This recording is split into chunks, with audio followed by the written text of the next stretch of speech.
Qual é o prazo máximo de duração de um PAD, processo administrativo disciplinar? Essa com certeza é uma das maiores dúvidas que eu recebo diariamente no WhatsApp e eu vou te explicar o porquê que os servidores que estão passando por um PAD têm alguma dúvida, algum questionamento em relação à sua duração.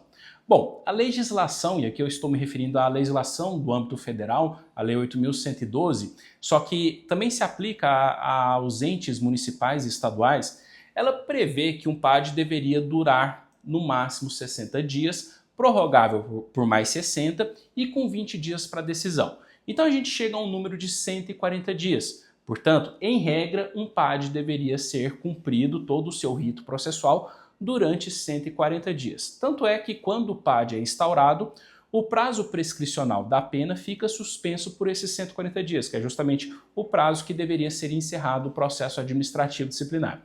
Mas o que aconteceu ao longo do tempo? A gente tem uma máquina pública que não suporta a quantidade de demandas, boa parte das instituições governamentais não tem comissão fixa de processo administrativo disciplinar.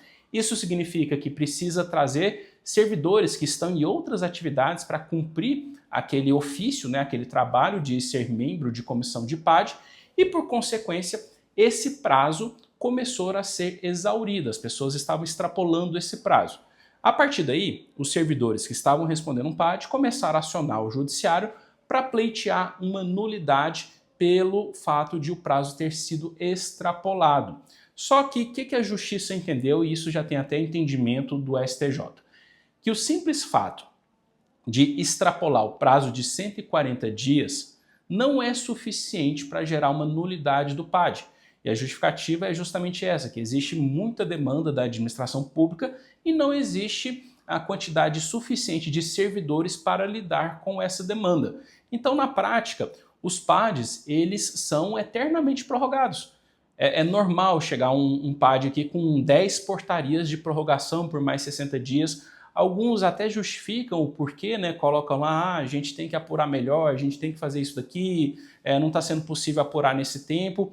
Mas o fato é que, se não houver um prejuízo ao direito ao contraditório e ao direito à ampla defesa do servidor público, o simples fato de extrapolar esse prazo de 140 dias não gera nulidade do PAD. Isso já está pacificado na jurisprudência, o STJ já tem um entendimento muito sólido e não adianta tentar acionar o judiciário por conta disso. Agora, existe uma diferença em relação ao prazo prescricional. A gente tem um prazo prescricional que na pena de demissão é de 5 anos. É claro que isso daí pode ser alterado se a infração também for crime, pega ali o prazo prescricional do direito criminal, mas em regra 5 anos.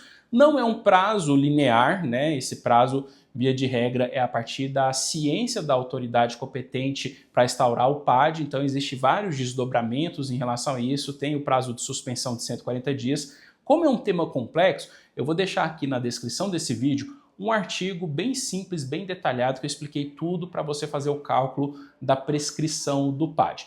Mas o fato é que, infelizmente, eu discordo muito dessa posição da administração pública, pode sim ser prorrogado o PAD durante muito tempo, óbvio que respeitando o prazo prescricional, sem que isso gere nenhum tipo de nulidade. E aqui eu vou te falar 2 exemplos em que já aconteceu, casos concretos aqui do escritório, em que já aconteceu essa nulidade porque houve o excesso de prazo, passou muito mais dos 140 dias e isso trouxe prejuízo à defesa dos nossos clientes. Primeiro caso eu já citei em alguns vídeos, uma instituição de ensino, a gente estava defendendo nossa cliente em um PAD de inassiduidade habitual, que estavam sendo apuradas faltas, supostas faltas em relação a determinado período.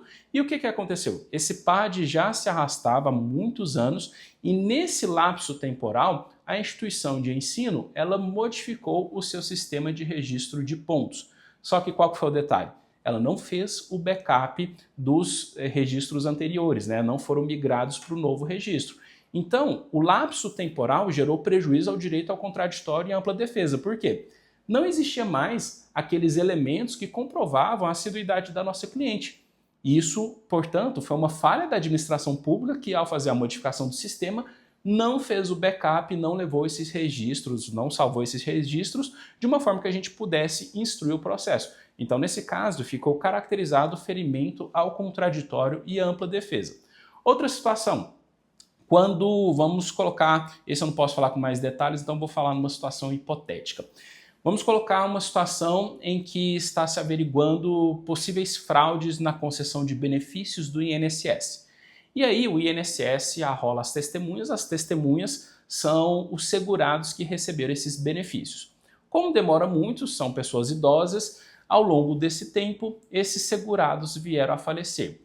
Se o INSS não tiver nenhuma outra prova que possa configurar, eventualmente, que houve uma fraude na concessão daqueles benefícios, o falecimento desses segurados, e sendo eles peça crucial para elucidar o que aconteceu na concessão desses benefícios, houve um claro prejuízo ao contraditório e ao direito de defesa. Novamente, se não houver nenhuma prova documental, nenhuma perícia, nada nesse sentido. Eles iriam averiguar junto ao segurado se eles cumpriam com os requisitos, ia fazer entrevista pessoal, vamos supor, uma fraude para trabalhador rural, né? Alguma coisa nesse sentido. Então, se durante o lapso temporal desse processo, esses segurados que seriam ouvidos pela comissão, eles vieram a falecer por causa de idade, morte natural, isso fere o contraditório e ampla defesa, porque não existe mais nenhum elemento de prova capaz de subsidiar uma eventual condenação ao servidor público. Então, o lapso temporal trouxe prejuízo ao contraditório, trouxe o prejuízo à ampla defesa